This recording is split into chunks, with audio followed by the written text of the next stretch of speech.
Lesson 6 My Shadow. I have a little shadow that goes in and out with me. And what can be the use of him is more than I can see. He is very, very like me from the heels up to the head. And I see him jump before me when I jump into my bed. Hindi अनुवाद। मेरे साथ एक छोटी सी परछाई चलती है, अंदर भी जाती है, बाहर भी। उसका क्या उपयोग है, यह मेरी समझ से बाहर है। वह सिर से लेकर एड़ी तक बिल्कुल मेरी तरह दिखती है। जब मैं अपने बिस्तर पर कूदता हूँ, तो वह मुझसे पहले कूद जाती है। Hard meanings. शैडो, परछाई। गोज इन एंड आउट, साथ साथ अंदर बाहर जाना। यूज, उपयोग। हील्स, एड़िया। जंप, कूदना। एक्सप्लेनेशन। यह कविता एक बच्चे की मासूम नजर से उसकी परछाई का वर्णन करती है। बच्चा हैरान है कि यह परछाई हर समय उसके साथ क्यों चलती है, चाहे वह अंदर जाए या बाहर आए। उसे यह समझ नहीं आता कि इसकी कोई उपयोगिता भी है या नहीं।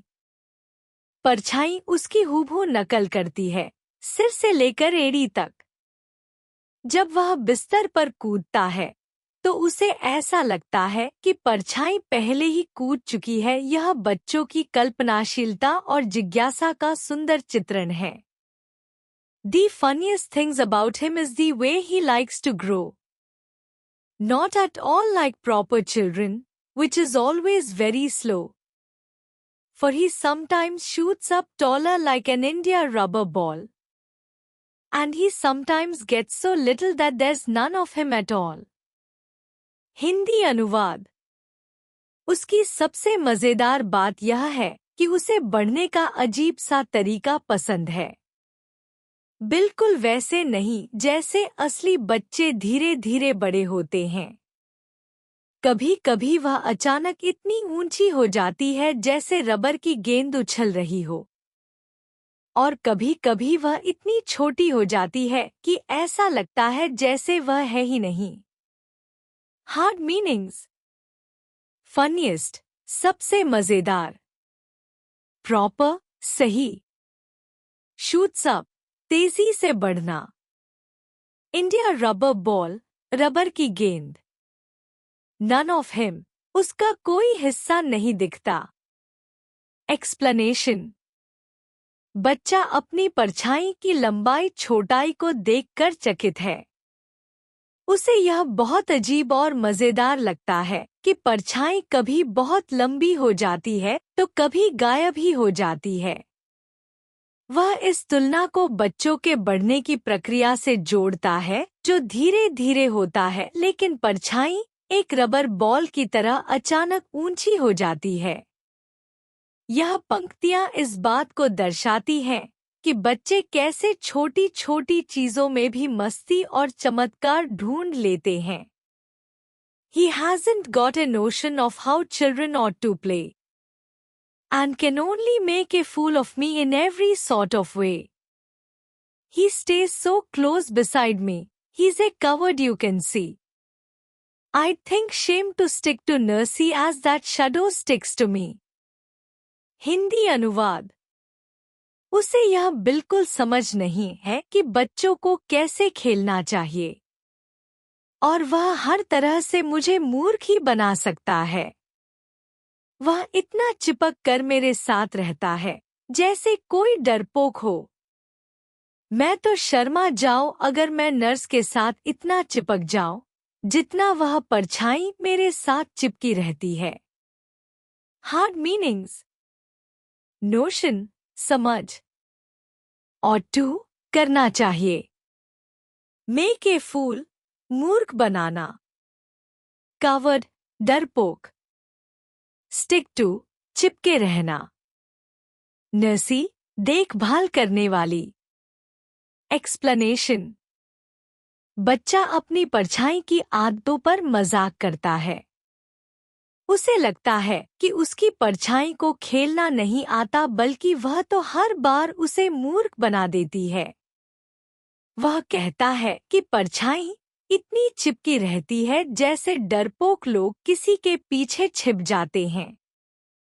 वह इसे एक एग्जैजरेशन के रूप में बयान करता है कि अगर वह नर्स के इतने पास रहे जितना यह परछाई उसके पास रहती है, तो उसे शर्म आ जाएगी।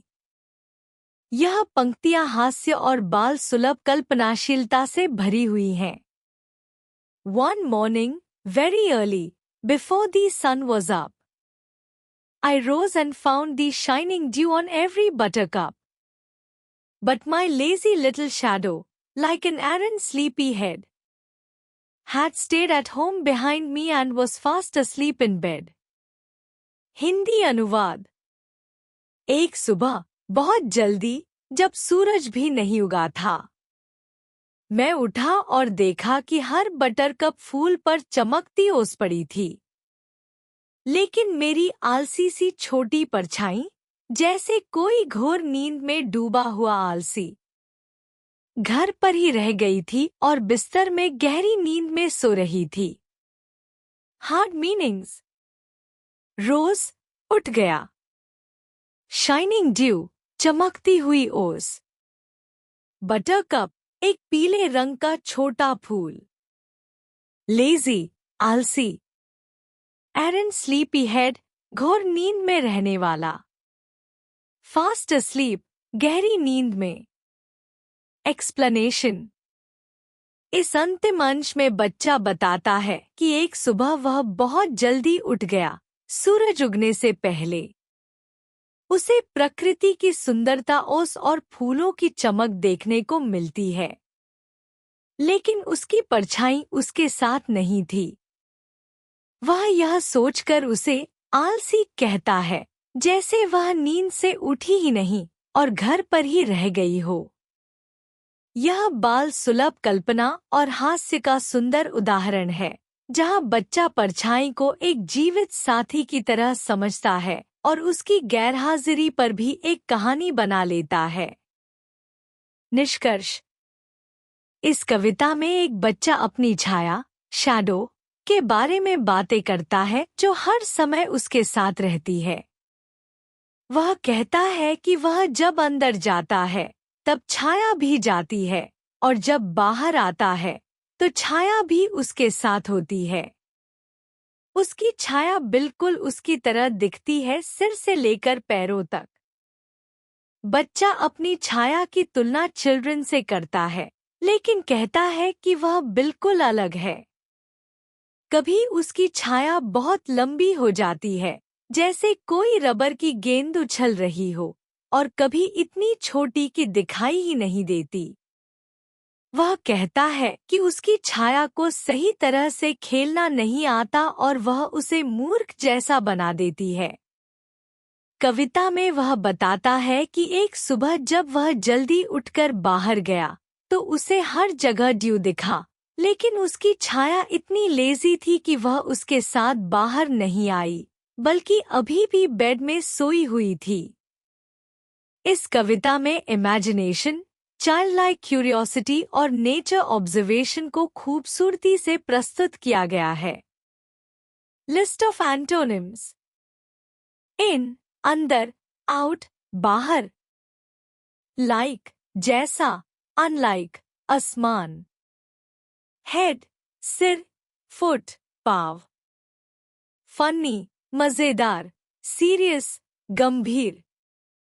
टॉल लंबा, शॉर्ट छोटा। बिग बड़ा। प्ले खेलना, वर्क काम करना। क्लोज निकट, फार दूर। अर्ली जल्दी, लेट देर से। अवेक जागना, अस्लीप सोना।